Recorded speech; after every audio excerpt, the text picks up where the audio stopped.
Bonjour les amis, j'espère que vous allez bien. Alors ça fait quelques années maintenant que je ne cesse de lire des posts qui m'agacent assez, s'attaquant, parfois avec violence maintenant, à ce langage que j'affectionne tout particulièrement et qui figure d'ailleurs dans le titre de cette vidéo. Il s'agit bien entendu du langage bash. Alors petite note, mes arguments pourraient être appliqués également à d'autres langages de type shell, je prends juste le bash comme exemple parce que c'est celui que je pratique au quotidien. Ce qui m'étonne encore plus maintenant, depuis plus récemment, c'est qu'on commence à l'attaquer dans ce qui est son domaine de prédilection et pour lequel il reste à ce jour, et je vous l'expliquerai par la suite, imbattable, celui de l'administration système. Alors j'ai remarqué que ces attaques proviennent principalement de deux types d'individus. D'un côté, on a des développeurs. Des développeurs qui ne connaissent généralement finalement que peu ce langage et qui sont prompts à raconter tout et son contraire à qui veut les écouter, comme quoi le bash est imbitable, qu'il est trop limité, qu'il ne sait pas journaliser correctement et la punchline qui m'agace le plus, qu'un script bash qui fait plus de 100 lignes, faut le réécrire dans un autre langage. Pourquoi? C'est comme ça. D'un autre côté, vous avez une deuxième catégorie d'individus, des DevOps autoproclamés, en tout cas comme ils se définissent eux-mêmes souvent à tort, et qui prétendent que le bash doit absolument être remplacé par des outils tels que Ansible, Puppet, Salt, Chef, Terraform et j'en passe. Dans les deux cas, les uns et les autres propagent des informations qui sont totalement inexactes sur ce langage. Alors le plus souvent par ignorance, mais parfois aussi par manque de compétences, voire par paresse, ou juste parce qu'ils n'aiment pas. Un bon ou mauvais exemple, en fonction de quel côté du bash on se trouve, c'est l'article en français de M. Corbin, dont je vous mets le lien ici en commentaire, et que je vous invite à lire et à consulter, peut-être même avant de lire la suite de cette vidéo. On y apprend, enfin plutôt on y découvre, les éléments caractéristiques, à mes yeux, des critiques de ceux qui n'ont le plus souvent jamais lu ou compris le manuel. Je ne dis pas que c'est son cas, mais c'est ce que je ressens. Notamment qu'en Bash, il serait compliqué d'avoir des logs pertinents, de gérer proprement des erreurs, comme si set-e, set-x, bash source, funcname, trap, bash linéno n'existaient pas. Voilà, ça n'existe pas.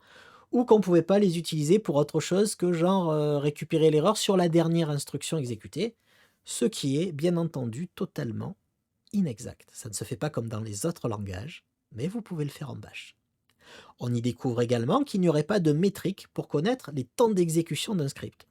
Alors que l'une des plus grandes forces du bash, c'est justement de pouvoir utiliser des binaires externes pour répondre à ce genre de tâches. Cela dit, notez, et je vous renvoie à la vidéo que j'ai fait sur ce sujet, que vous pouvez également utiliser la variable $seconds en fonction de la précision de vos besoins pour résoudre ce problème. Alors il nous indique aussi qu'il n'y aurait pas de possibilité de retry, de réessai en cas d'échec, ce qui là encore est totalement faux. Les exemples ne manquent pas, je vous renvoie à eux ainsi qu'à la documentation correspondante. Il nous donne ensuite comme exemple un système de backup qu'on aurait codé et où on voudrait stocker ces backups sur un storage type S3 et de la difficulté à le faire en bash.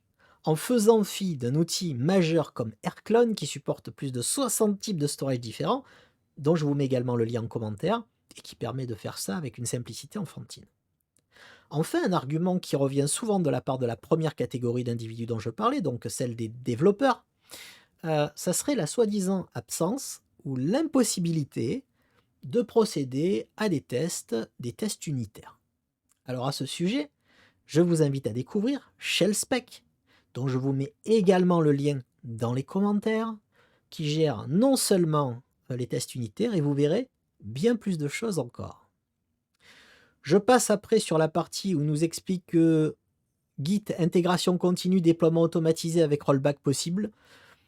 J'ai rien à dire en fait, parce que je ne comprends pas la remarque. En fait, peu importe le langage que vous allez utiliser, vous pouvez faire un pipeline qui gère tout ça avec Git, Enco, ce que vous voulez, pour du Bash, comme vous pourriez le faire avec du Python, du C, du Rust ou n'importe quel autre langage par ailleurs. Je ne vois pas le lien de cause à effet entre le langage et le résultat obtenu.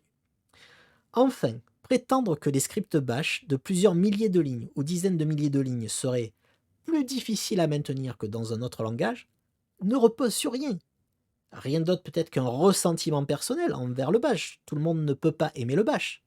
Mais c'est pas parce que la plupart des gens ne sont jamais tombés sur des programmes en bash de qualité professionnelle écrits dans l'état de l'art, ce qui n'est généralement pas ce que je montre hein, sur ma chaîne ou mes vidéos où j'essaie de résoudre des problèmes rapidement, des petits problèmes qui ne nécessitent pas d'avoir ce type d'approche, ne signifie heureusement pas que ces derniers n'existent pas. Si je vous prends mon exemple aujourd'hui, les principaux outils de production que j'utilise à ce jour sont écrits en bash et sont composés de plusieurs milliers ou dizaines de milliers de lignes de code.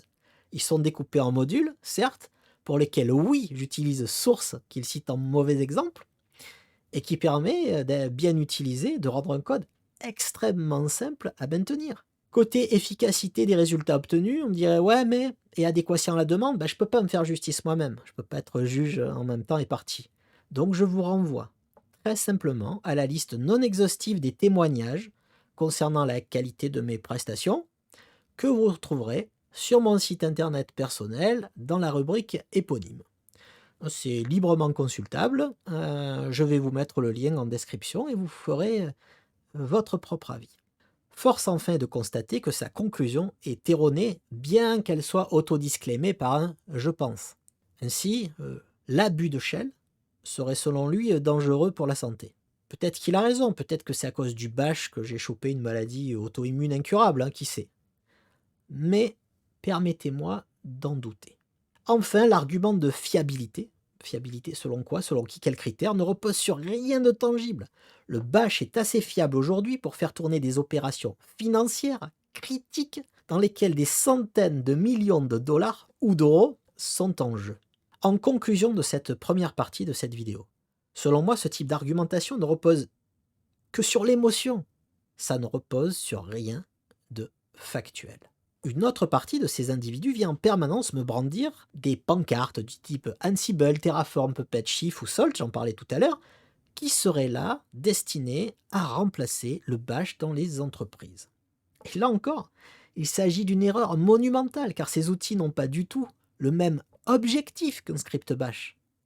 Peut-être qu'ils semblent au premier abord produire le même résultat, mais non, les deux approches ne nécessitent non plus pas du tout les mêmes compétences. Il ne faut pas les mêmes compétences pour faire du YAML que pour faire du bash. Ainsi, dans le premier cas, il s'agit le plus souvent possible, en tout cas, de décrire un résultat attendu, et l'outil en charge de cette mise en conformité va opérer les actions telles qu'elles ont été prévues dans son code pour y arriver et arriver au résultat attendu. Le bash, quant à lui, ne sert absolument pas à décrire un résultat attendu, c'est pas son job. Il va vous servir à décrire une liste d'actions précises à effectuer et comment vous souhaitez qu'elles soient effectuées. C'est complètement différent. Pour simplifier, si j'exprime un besoin final, je veux fixer ce cadre au mur. Et le logiciel va utiliser la méthode qui a été programmée en son 5 pour y procéder. Alors en fonction de comment il a été codé, ça va être de mettre un crochet ou plusieurs au mur, de mettre des vis ou de clouer, ou encore d'utiliser de la colle peut-être, ou de la pâte à fixe. Mais sauf à vous plonger dans son propre code. Vous n'en savez rien. L'approche via le bash, elle, va au contraire consister à imposer une méthode précise, à respecter une procédure exacte que vous souhaitez voir appliquée dans ce domaine. Alors bien sûr, ça présente des inconvénients en fonction des situations, notamment si vous maîtrisez mal l'ensemble de tout ce qui est en jeu ici, vous obtiendrez un bien meilleur résultat en utilisant un outil tel que ceux que j'ai cités précédemment.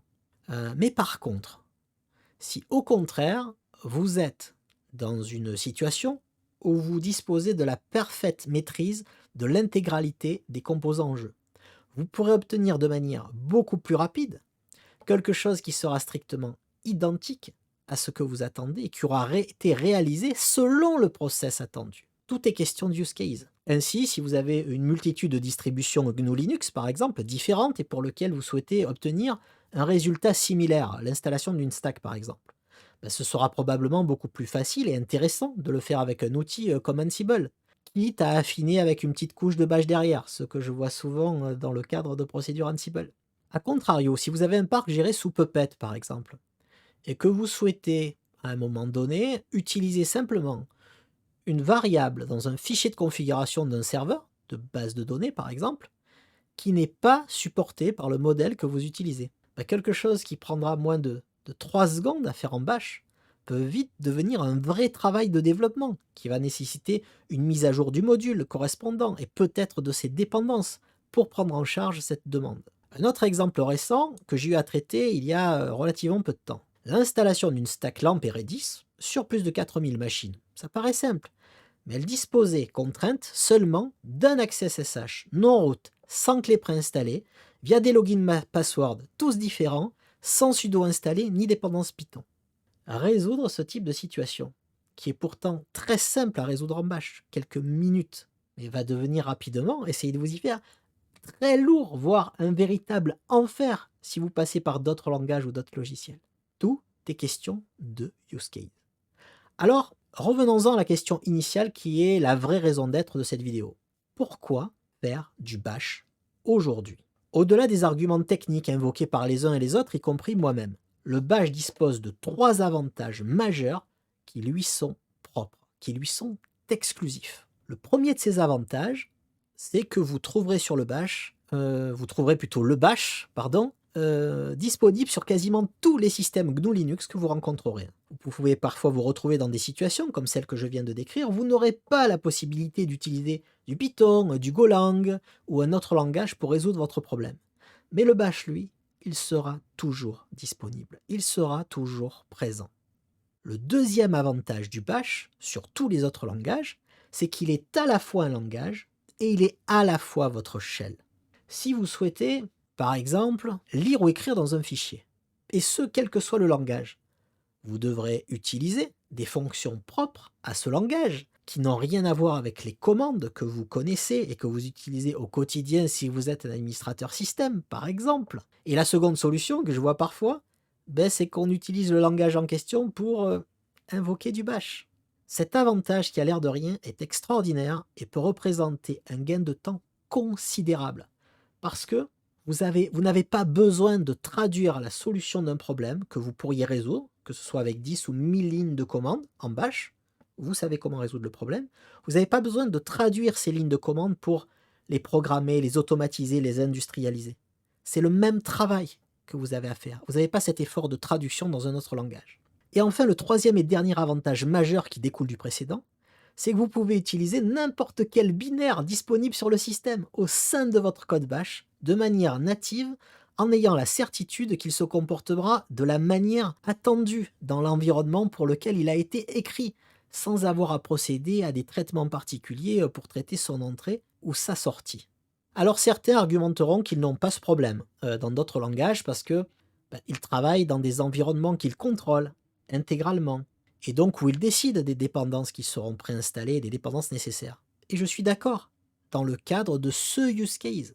Mais dès que vous devez travailler dans un environnement extérieur, un environnement hostile, un environnement non contrôlé, qui doit interagir avec de multiples systèmes d'applications et de multiples versions, vous allez très vite constater qu'il n'existe simplement aucune solution, aucune alternative à ce jour qui vous permettra de résoudre ces problèmes aussi rapidement et aussi efficacement qu'avec du bash.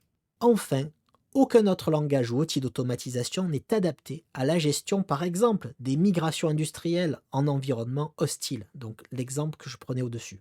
Je vous cite à titre d'exemple une mission que j'ai en cours, que je suis en train d'exécuter au moment où je vous parle. Alors le contexte est relativement simple, il s'agit ici de migrer 5000 sites internet depuis un environnement hostile, c'est-à-dire qu'il ne correspond absolument pas au vôtre. Les vhosts sont différents, édités à la main, parfois avec un éditeur non Linux qui a changé le file type du fichier, d'un mais pas d'un autre, parce qu'ils ont utilisé des éditeurs différents. L'exploitant a parfois utilisé des espaces, des lots d'espace, parfois des tabulations, et parfois un mélange des trois. Ce sont des environnements qui devront changer d'emplacement, changer de nom d'utilisateur, tout en conservant d'autres caractéristiques qui leur sont propres.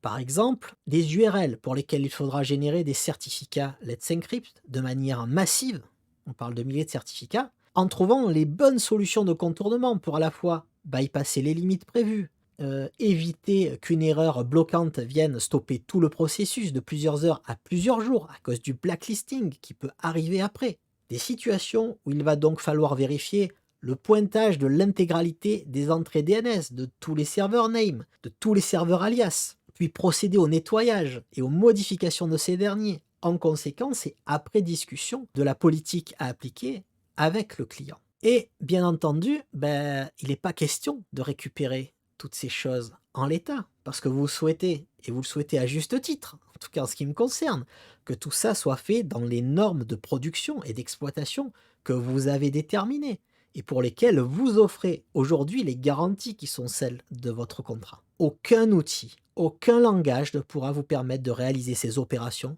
aussi rapidement et aussi efficacement que le bash. Voilà pourquoi vous devez absolument apprendre le bash. Si vous êtes administrateur système, apprenez le bash. Ciao.